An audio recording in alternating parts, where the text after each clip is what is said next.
My name is Emily Carter, and this is the story of how I lost a child, a marriage, and the woman I once called my best friend. David and I had the kind of marriage people admired from the outside. A white house with a wide porch. Church every Sunday. Smiles that suggested stability. People said, we were blessed. They didn't know how much effort it took to keep everything looking whole. When I found out I was pregnant, David laughed like a boy who had just won something. He placed his hand on my stomach, as if the future belonged to him already. He talked about legacy, about family names, about what our child would become. I talked about love. I talked about protection. I talked about being careful. Rachel was there for everything. She had been my best friend since we were girls, since sleepovers and shared secrets and whispered dreams about adulthood. She cried when I told her I was pregnant. She brought meals. She prayed with me. She promised she would help me raise the baby if I ever needed it. I trusted her completely. The night I lost my child didn't start with violence. It started with stress. Bills on the counter. David's voice rising. Me asking him to calm down, reminding him that I was pregnant, that our baby could feel everything. He turned away from me, frustrated, angry, careless. When he shoved past me, it wasn't meant to be cruel. But intention doesn't erase impact. I hit the kitchen counter hard. The pain was instant and terrifying. Something inside me knew before the blood came. At the hospital, time moved strangely. Nurses avoided my eyes.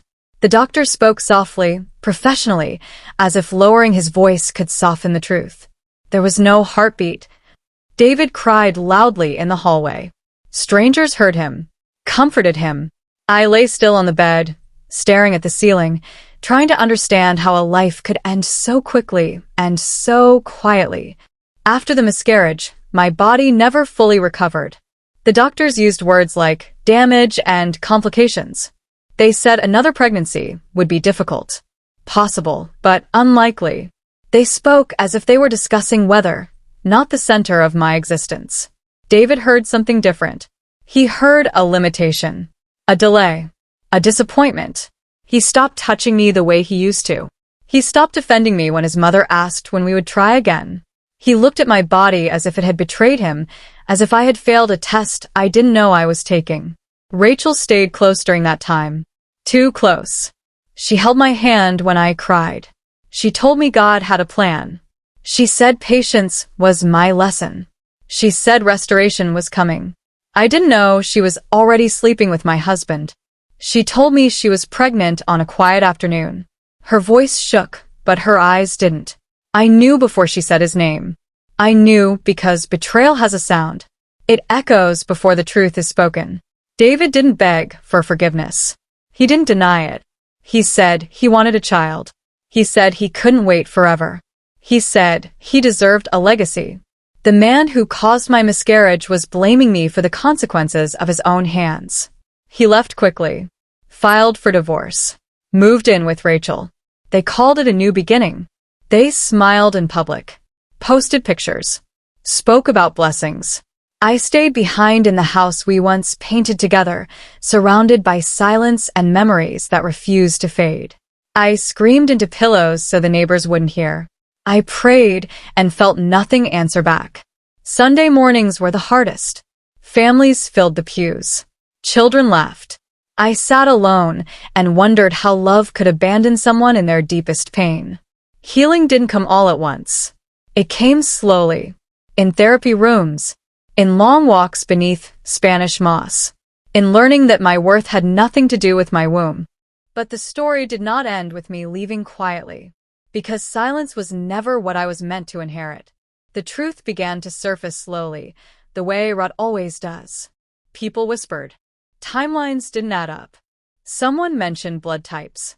Someone else mentioned absences. Savannah remembers things even when it pretends not to. And then the sentence that cracked everything open. That baby don't look like him. It was said casually, carelessly. But Savannah repeats what it needs to. David wasn't the father. The man who destroyed my body for a child that was never his had built his new life on a lie that couldn't survive daylight. Rachel had been seeing someone else. Someone married. Someone who disappeared the moment responsibility knocked.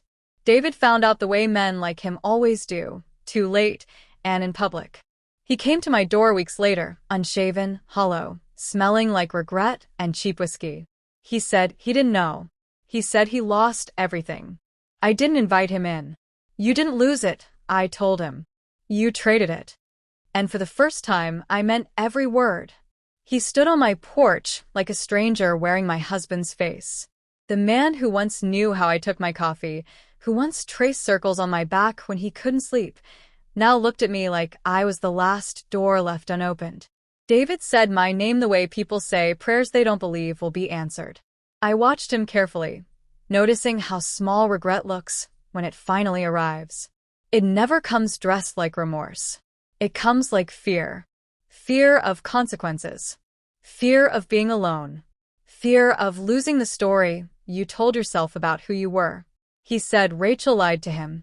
He said the baby wasn't his. He said he felt used.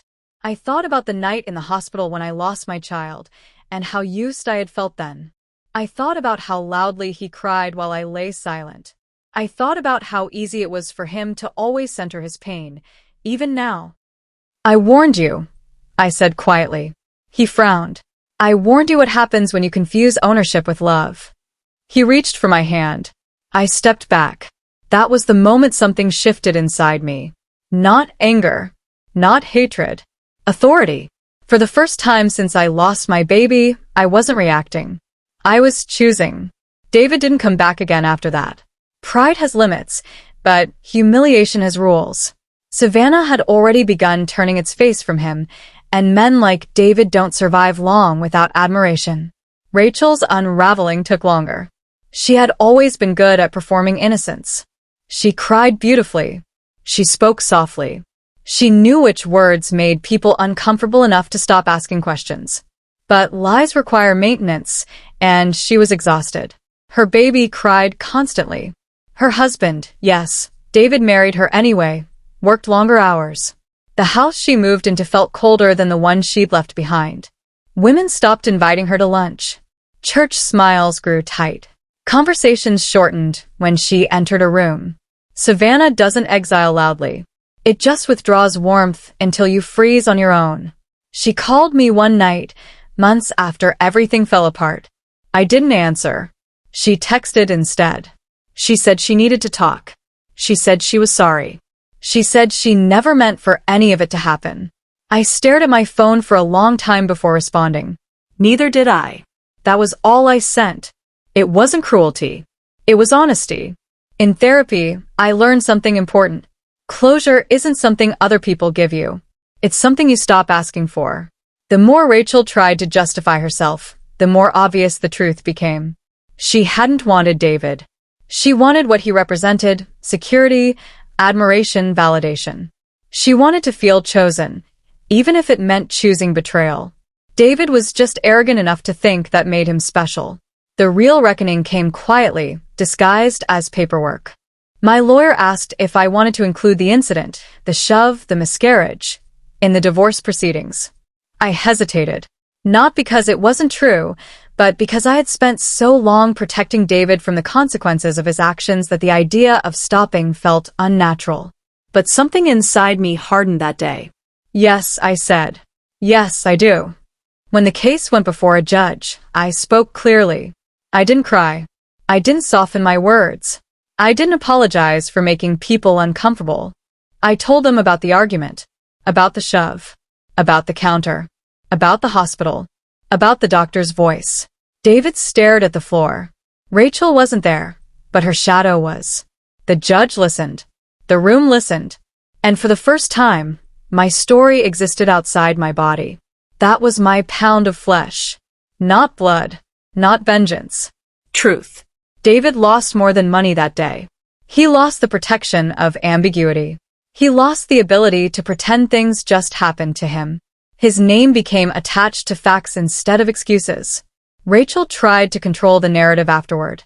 She posted long messages about forgiveness and grace. She framed herself as misunderstood. She talked about growth. But growth built on lies never stands upright.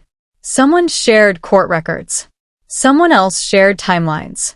And the internet, unlike Savannah, does not whisper. Rachel's marriage didn't survive the truth. Her husband stayed just long enough to confirm the DNA results, just long enough to understand the depth of her deception. He left quietly. Single motherhood wasn't what Rachel had imagined. Neither was accountability. And then something unexpected happened. Women started reaching out to me. Strangers. Acquaintances. Women I had only nodded to in passing. They told me their stories. Miscarriages blamed on stress. Bruises disguised as accidents. Betrayals rewritten as misunderstandings. They thanked me for speaking. That's when I understood something powerful. David and Rachel thought the worst thing that could happen was being exposed.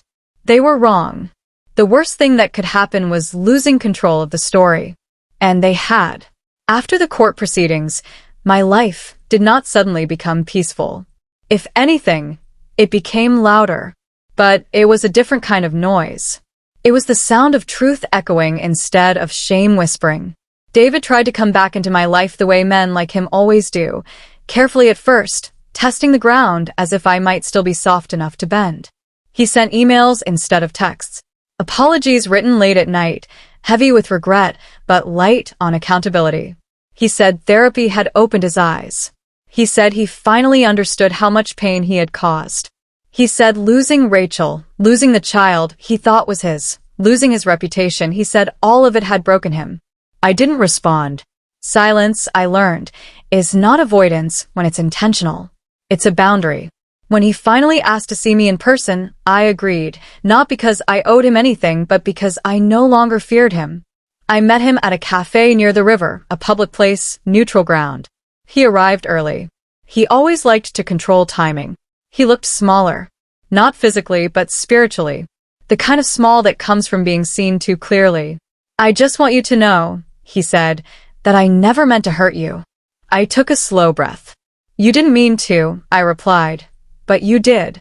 And then you chose yourself every day afterward. He started to cry. Not loudly.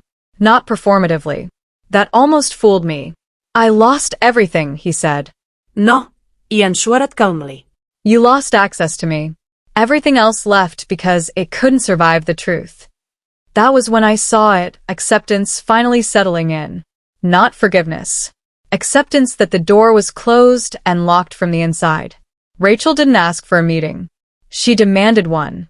She showed up at my workplace unannounced, standing in the lobby like she still belonged there, like she hadn't burned every bridge she'd ever crossed. Motherhood had changed her, but not in the way people romanticize. It had stripped her. There was no one left to perform for. I need you to hear me, she said. I looked at her for a long moment before speaking. You want absolution, I said. Not accountability. Her face crumpled. She said she had been lonely. She said she felt invisible. She said she didn't think it would go this far. That's the problem, I told her. You never think about how far things go when you're the one being fed. She accused me then of being cold, of enjoying her downfall, of acting like I was better than her. I didn't raise my voice. I didn't take anything from you, I said. You handed it all away. That was the last conversation we ever had. Rachel left Savannah a few months later.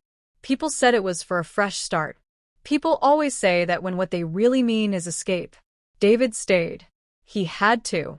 His work, his family, his image. All of it rooted him here like a tree with shallow roots and nowhere else to grow. But Savannah is unforgiving to men who mistake charm for character. He wasn't invited the way he used to be. Conversations ended when he entered rooms. People smiled politely and remembered everything. As for me, something unexpected happened again. I began speaking. Not publicly at first. Just in small rooms. Support groups. Counseling sessions. Then panels. Then interviews. I told my story without decorating it, without protecting anyone's reputation at the expense of my own truth. I talked about miscarriage. About blame. About how women are taught to absorb damage quietly so men can remain intact. And every time I spoke, I felt something return to me. Ownership. The pound of flesh I took was not destruction. It was reclamation. David lost the future he thought he was entitled to. Rachel lost the identity she built on betrayal. And I gained something neither of them could touch. My voice. Years passed. Not dramatically. Not in chapters marked by sudden joy or tragedy. Just years. Quiet, ordinary, relentless. The kind that teach you who you are when there's nothing left to prove. David aged faster than he should have. That kind of happens when your reflection stops agreeing with the story you tell yourself. He stayed in Savannah, but Savannah never stayed with him. He became someone people remembered instead of someone they trusted. Occasionally, I would hear updates. A job lost. A relationship that didn't last. Attempts at reinvention that collapsed under the weight of his own reputation. I never asked for details. I didn't need them. His life was no longer my responsibility to interpret. Rachel disappeared completely. No forwarding address. No updates. Just absence. And absence, I learned, is sometimes the truest confession of all. People who leave like that aren't searching for peace. They're outrunning memory. As for me, grief never vanished. It softened. It changed shape. Some days it felt distant, like a scar I could trace without pain. Other days it returned sharp and unexpected, triggered by laughter in grocery store aisles or small shoes in store windows. I stopped asking myself who I would have been if my child had lived. That question only leads to ghosts. Instead, I asked who I was now. I became a woman who no longer apologized for surviving. A woman who spoke plainly about what happened to her. A woman who understood that healing doesn't mean forgetting. It means refusing to let the past dictate your silence. I still visit the place where my child would have been born. Not out of guilt. Out of remembrance. I say the name I never got to use. I let myself grieve openly, without shrinking it to make others comfortable. That, too, was part of my pound of flesh. Refusing to disappear. One afternoon, years later, I ran into David unexpectedly. It happened the way these things always do, ordinary setting, extraordinary history. A grocery store. The produce aisle. He looked startled to see me, like someone confronted by a mirror they'd avoided. We exchanged polite words. Nothing more. Nothing less. As we parted, he said quietly, "You deserved better." I didn't respond. Not because he was wrong, but because acknowledgement without change is still too little, too late. I went home that day and realized something profound. I no longer needed him to understand. That was the final release. People often ask me how I found peace after everything I lost. They expect an answer about forgiveness, or faith, or love returning in a new form. The truth is simpler. I stopped carrying what wasn't mine. I stopped protecting men from the weight of their actions. I stopped shrinking my pain into palatable stories. I stopped believing that silence was the same as dignity. Dignity, I learned, is truth without apology. In Savannah, magnolias don't bleed loudly. They bloom in spite of storms, in spite of heat, in spite of history soaked into the ground beneath them. They leave their mark quietly. Persistently. And so did I. This is not a story about revenge. It is a story about reckoning. About what happens when a woman refuses to disappear after being broken. They thought I would fade. They thought shame would finish me. They thought silence would keep them safe. They were wrong. I am still here. Still speaking. Still standing in the truth they tried to bury me under. And that was my pound of flesh. Please subscribe, like, and comment for more of true life stories like this.